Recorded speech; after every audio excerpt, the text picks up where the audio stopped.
ज्ञान नाही, विद्या नाही, ते घेण्याची गोडी नाही. बुद्धी असूनही चालत नाही, त्यास मानव म्हणावे का? ओळखलत का मला? मी सावित्री, सावित्रीबाई ज्योतिराव फुले. माझा जन्म 3 जानेवारी 1830 रोजी महाराष्ट्र राज्यात सातारा जिल्ह्यात खंडाळा तालुक्यात नायगाव या गावी झाला. मी खंडोजी नेवासे पाटील आणि लक्ष्मी यांची ज्येष्ठ कन्या. वडील गावचे पाटील होते आणि आमचे घराणे हे पेशवे काळातील इनामदार घराणे होते. त्यामुळे घरची परिस्थिती तशी चांगली होती आणि बालपण त्यामुळे अतिशय मजेत आणि सुंदर गेले.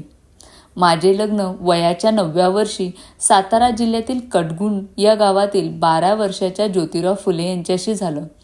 हळूहळू माझ्या लक्षात आलं, ज्याच्याशी माझं लग्न झालं आहे तो सामान्य माणूस नाही, तर लाखो करोडोंना जगण्याची ऊर्जा देणारा क्रांतिसूर्य आहे. त्यांना मी शेठजी म्हणायचे.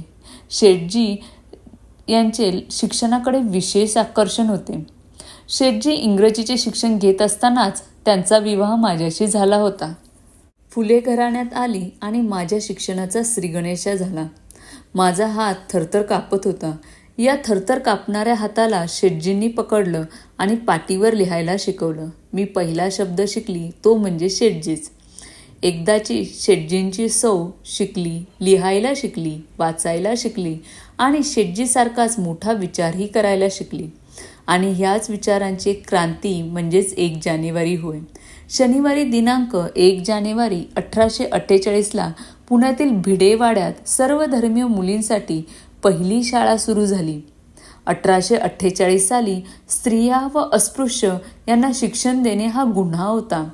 हे कार्य करत असताना वेळप्रसंगी समाजाची निंदा, अवहेलना सुद्धा सहन करावी लागली. सुरुवातीला शाळेमध्ये 5 ते 6 विद्यार्थिनी होत्या, पण 1848 साल संपेपर्यंत ही संख्या 40 ते 45 पर्यंत जाऊन पोचली. मुली शाळेत येत असल्या तरी समाजाच्या टीकेला मात्र सामोरे जावे लागतच होते. भारतीय माणसांसाठी सुरू केलेली पहिली शाळा होती ती. मी त्या शाळेत पहिली शिक्षिका आणि मुख्याध्यापिका सुद्धा. शिक्षण हे दूध आहे वाघिणीचं. हे वाघिणीचं दूध मी माझ्या लेकरांना देणार होते. शेळपटासारखं जगला तर काम तमाम होतं, वाघासारखे जगला तर नाम होतं. कार्य खडतर होतं, जोखमीचं होतं, पण शिवरायांच्या मावळ प्रांतातील मावळ्यांचे आम्ही देखील वंशज होतो. घाबरणं आणि कच खाणं आमच्या रक्ताला मानवणार नव्हतं. सनातनांचा मात्र धर्म बुडाला म्हणून कोल्हेकुळी सुरू होती. सर्वसामान्य माणसानं शिक्षण घेतल्यानं कसा काय धर्म बुडतो यांचा? इतका तकलादू असू शकतो का हा धर्म? धर्म माणसासाठी असतो की धर्मासाठी माणूस? शेठजी घरोघरी जाऊन मुलींना गोळा करत होते, त्यांच्या आईबापांना समजावत होते, पण अक्षराच्या आळ्या होऊन त्या नवऱ्याच्या जेवणाच्या ताटात पडतात असं म्हणणाऱ्या त्या सनातनी लोकांना ते पटण्यासारखं नव्हतंच. ते शिक्षकांना वाळीत टाकण्याच्या धमक्या देत होते. शेठजी विचारात पडले. तेव्हा मी शेठजींना म्हणालं, शेठजी कंचा विचार करताय? म्या हाय नवं, म्या शिकवीन पोरींना, असं म्हणून मी सुरुवात केली. नेहमीप्रमाणे शाळेत शिकवायला जात असताना अचानक एक माणूस माझ्यासमोर आला आणि तो म्हणाला, ए बाई, कुठे निघालीस? आमच्या पोरींना शिकवणं बंद कर. तुला तुझी अब्रू प्यारी आहे की शिकवण?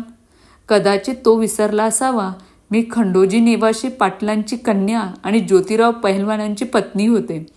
मग उचलला हात आणि दिली त्याच्या थोबाडीत त्या क्षणीच. त्याला सुनावलं, आज समोर आलायस, थोबाड फुटलंय. पुन्हा जर माझ्या समोर आलास तो तुझ्या रक्ताने धरतीच रंगवीन. कसा बसा सावरत तो तिथून निघून गेला. मोठ्या आशेने माझे अब्रूहरण बघायला आलेले बघे त्यांचे बेअब्रू झालेले पाहताच तिथून निसटून गेले. आजपर्यंत माझ्या अंगावर शेण पिकलं, मी सहन केलं. शिव्या दिल्या, दगडफेक केली, मी गप्प राहिले. माझा हात धरून मला दम देतो, माझ्या सहनशीलतेचा अंतच झाला होता. दिवसामागून दिवस गेले. अंधारात उजेड येत होता. लोकांना शिक्षणाचं महत्त्व कळू लागलं.